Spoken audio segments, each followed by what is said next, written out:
All right, so this week I am going to discuss Thomas Nagel and the absurd. And so, why does he consider life and our lives absurd? Well, it's a combination of two concepts or ideas, really, to start. Um, Life and everyone in it is and will probably end up being very insignificant in the grand scheme of things.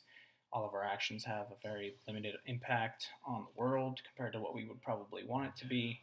Long story short, nothing we really do matters, has true meaning or purpose. And so, with that being said, as humans, as opposed to animals, like you sort of discussed, we're able to grasp that and recognize that. Um, Yet we still take ourselves so seriously in such an unserious life, it would seem. Fretting over little things, material things, just being upset. And the combination of these two factors is what Nagel refers to as absurd. And he also refers to absurd as unavoidable. And he says that no matter how well anyone ever claims to um, be abundantly accepting or um, aware of how meaningless life is or how insignificant it is, no matter what, people will always still overly concern themselves with the little things. They'll always fret with the material things. Um, no one will ever avoid it. It will always happen. And so, with that being said, there have been a couple situations and attempts to avoid this absurdity in the past that Nagel does have some arguments to.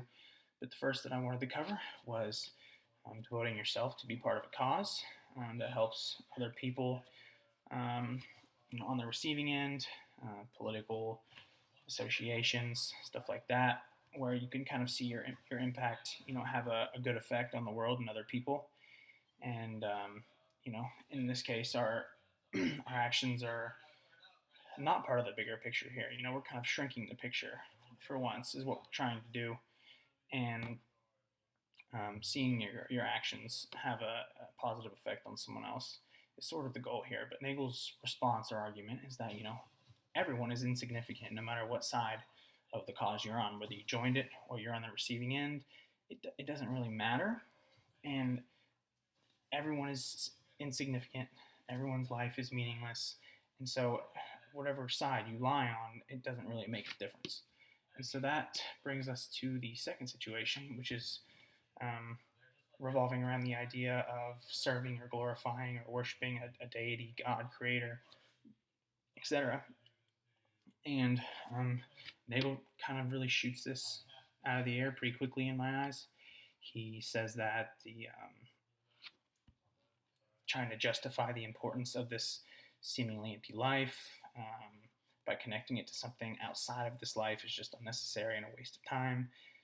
You'd have a justification chain that would form, where you had things justifying forever and ever, and that was kind of what we saw happen with the creator of the universe argument earlier this semester. Infinite regress is sort of where you end up, and that's not really somewhere you want to reach when you're trying to get somewhere in philosophy. And so that was his argument with the religious side of things. And so to wrap up, I do think that Nagel's argument at its core, I do agree with it. I think it's really unhealthy to perceive the world and life this way. But I think it's a truth that everyone is constantly and unconsciously aware that they're avoiding. Um, it's no wonder people, get so bothered by the little things throughout the day. And so, I guess that's better than sitting down and convincing yourself life doesn't matter. And so I also agree with um, your closing words at the end, and I think the article can definitely help us at least be a little bit better prepared on a day-to-day basis to get through it.